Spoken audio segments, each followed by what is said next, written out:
People really do want to live within the great historic fabric that Buffalo has. The architectural and construction challenges of adaptive reuse are always very unique because you're inheriting infrastructure and you have to adapt your plan to the structure you're given to work with. With this kind of redevelopment, people are seeing again what the city can really be. Whenever you take anything that's old and can create something that's new, there's always a sense of self-satisfaction with that. I think the whole bicycle movement has kind of melded with the reuse movement. The hub is the central part of a bicycle wheel, and Jake's idea of calling this project the hub was spot on. You hope that it forwards along to other developers and other people to take notice that these are great buildings and one development begets another development. We both knew this was something that was going to be bigger than we had ever dreamed.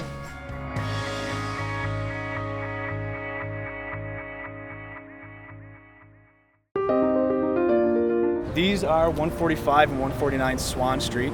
The 5-story building, 149 Swan, was built originally as a confectionery. It was the first candy company to have electricity incorporated into its manufacturing. 145, the smaller building, was built in 1901 by Jacob Dole. It had a variety of different uses over its years, and the earliest tenant we were able to find was Woodcop and Homes, which was a home delivery grocer. The building we're standing on was designed by Louise Bethune, America's first female architect. She was the first woman in Buffalo to own a bicycle, which is a nice tie-in to our bicycle facility. What has happened in the past is that people don't want to take on the challenges of a remodeling and retrofitting project, and so they've torn it down and they've built new. But with the historic tax credit program, it saves buildings like these. In 2013, we broke national records. We had $1.16 billion worth of investment in the tax credit program. The residual impact throughout the community is huge too, because other folks start maybe even taking more pride in their neighborhoods and they start improving their homes, whether it's through the commercial historic tax credit program like we did here, or through the homeowner residential program that New York State offers. It's very important for people to have a pride of place, to understand where they came from. It's important to me to know where I've come from, and I hope that people feel the same way about their buildings. The detail, the attention that was paid 100 years ago to these buildings that we have and their association to the street and the street walls that they create, the sense of place and the uniqueness that it brings to downtown Buffalo is something you can't get anywhere else.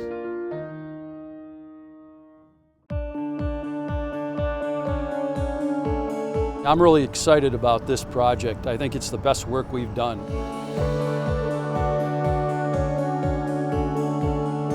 This is a remodeling project of 220-year-old buildings. These two buildings had some very unique structural support systems, heavy timber, post and beam construction. One of the biggest challenges for retrofitting these existing warehouse buildings into apartments and commercial spaces is that you have to bring them up to current code standards. We took some of them and were able to actually preserve and restore the beams and posts. And now the people that are the tenants of those rooms are going to actually have history right inside their own living room. They're going to be able to see it, feel it, and touch it. We have a really great construction team on this project, R&P Oak Hill Development. They've done a fantastic job coordinating the construction and the quality of their work and putting things together the right way. It doesn't happen with individuals or one contractor or a couple contractors. It's a team effort. Our lending team is First Niagara Bank. They not only are doing our construction loan, our permanent loan, but also they're the buyers of our tax credit. It's been a very fluid and smooth process with great communication because of having all those elements under one umbrella. Schneider Development is a tremendous development partner in the city of Buffalo. To take a property like this and to convert it to retail and housing certainly embraces our goal for a more vibrant downtown.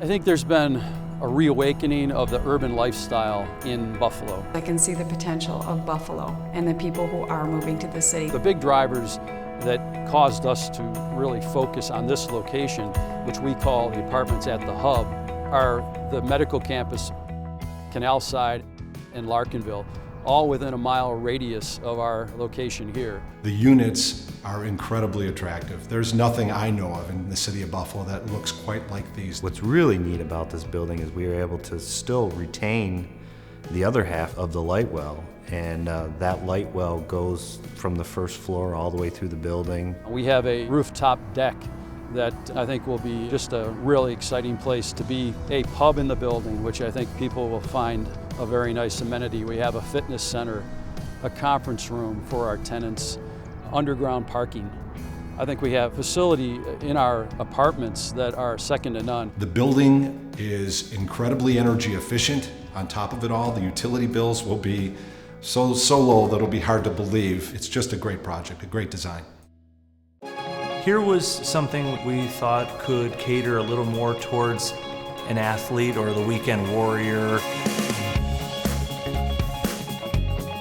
When we decided we were going to do a bike pub, people started sending us links to all these cool different things that they found, and we picked and chosen the ones that we liked and could get access to, and just had fun designing the space based on that.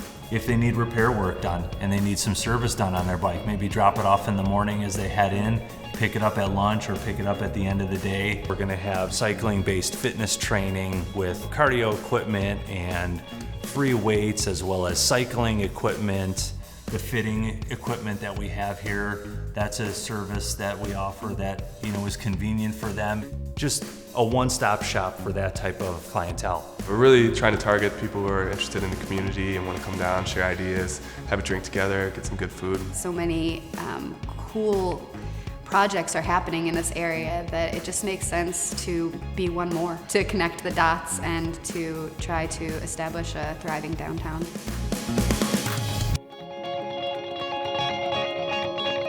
We've seen cycling grow a lot. It is kind of been coined as cycling is the new golf. Being in the center of all the businesses down here will really introduce the bike culture to a lot of different people. The bicycle culture in the city is certainly on the rise, and more events and activities are happening, and I think this is just a natural offshoot of that in terms of people seeing it as a very cool, exciting thing and something they want to be a part of. When I walk through the door and open that door and see what's inside this building, there's tremendous satisfaction and accomplishment. I think we have a very strong sensitivity for the type of environment we're trying to create, and I think we've been very successful at building spaces that people want to live in. First impression, everybody's just so amazed at the transformation. Everything kind of works in tandem together, and as we continue to grow this and build that quality of life, you're going to see more people out and see this continuation of Buffalo's resurgence happen.